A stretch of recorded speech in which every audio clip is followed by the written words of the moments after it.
بسم اللہ الرحمن الرحیم۔ الحمدللہ والصلاة والسلام علی رسول اللہ، اما بعد۔ اللہ تعالیٰ کے پیغمبر سیدنا سلیمان علیہ السلام انہوں نے کون سی 3 چیزیں اللہ تعالیٰ سے مانگی تھیں؟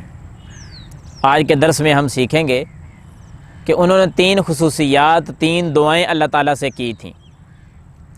اللہ تعالیٰ کے پیغمبر جناب داؤد علیہ السلام کے یہ بیٹے ہیں سیدنا سلیمان علیہ السلام۔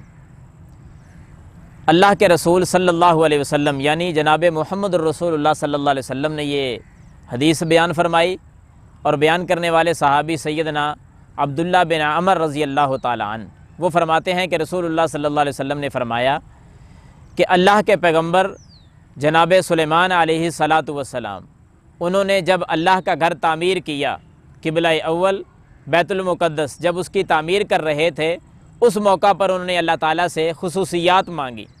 نمبر 1، پہلی دعا کرتے ہیں کہ اے اللہ مجھے ایسا فیصلہ کرنے کی ہمت اور طاقت عطا فرما کہ جب بھی فیصلہ کروں وہ تیرے حکم کے مطابق ہو۔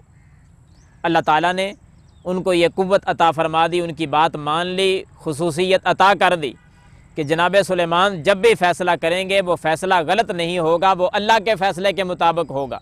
بے شمار فیصلے آپ کو نظر آئیں گے، میں اشارہ کرتا ہوں صرف ایک فیصلے کی طرف۔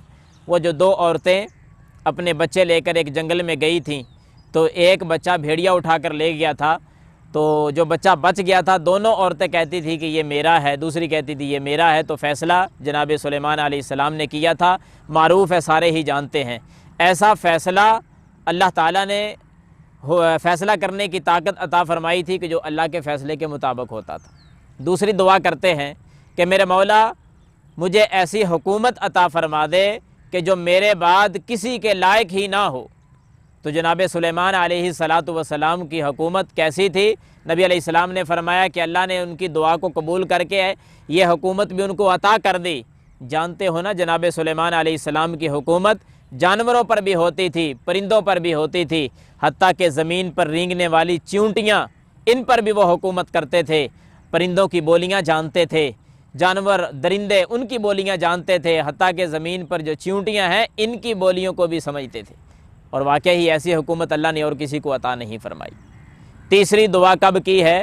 اللہ کے رسول صلی اللہ علیہ وسلم فرماتے ہیں جب انہوں نے مسجد تعمیر کر لی، بیت المقدس مکمل ہو گیا، بنا لیا، اس موقع پر انہوں نے دعا فرمائی تھی کہ اے اللہ جو انسان بھی اس مسجد میں آ کر نماز ادا کرے، جہاں سے بھی چل کر آئے اور اس کا چل کر اس مسجد میں آنا صرف اور صرف نماز پڑھنا مقصود ہو، جو آدمی بھی یہاں آئے میرے اللہ اس کو گناہوں سے ایسے پاک اور صاف کر دینا جیسے اس کی ماں نے اسے آج ہی جنم دیا ہے، وہ گناہوں سے بالکل پاک اور صاف ہے۔ اس دعا کے بعد یہ الفاظ نہیں نبی صلی اللہ علیہ وسلم نے بیان فرمائے کہ اللہ نے ان کی اس دعا کو بھی قبول کر لیا ہے، لیکن مسند احمد کے اندر ایک حدیث آتی ہے، اس میں رسول اللہ صلی اللہ علیہ وسلم نے فرمایا کہ ہم امید کرتے ہیں کہ اللہ تعالیٰ نے جناب سلیمان علیہ السلام کی اس دعا کو بھی قبول کر لیا ہے۔ تو پتہ کیا چلا کہ جو آدمی سفر کر کے وہاں نماز پڑھے اللہ اس کے زندگی کے سارے گناہ ہی معاف کر دیتا ہے، اور جناب سلیمان علیہ السلام کی حکومت جیسی اللہ نے حکومت کسی کو عطا ہی نہیں فرمائی۔ اور جو پہلی دعا کی تھی کہ اللہ مجھے ایسا فیصلہ کرنے کی طاقت دے دے، تو اللہ نے وہ فیصلے کی طاقت دے دی جو اللہ کے فیصلے کے برابر اور مطابق ہوا کرتا تھا۔ یہ 3 دعائیں ہیں، 3 خصوصیات ہیں جو سلیمان علیہ السلام نے اللہ سے مانگی تھیں۔ ہر حدیث کو سمجھ کر جان کر کوشش کیا کریں کہ اس پر ہم عمل پیرا بھی ہو جائیں۔ اللہ مجھے اور آپ کو سمجھنے کی اور عمل کرنے کی توفیق عطا فرمائے، آمین یا رب العالمین۔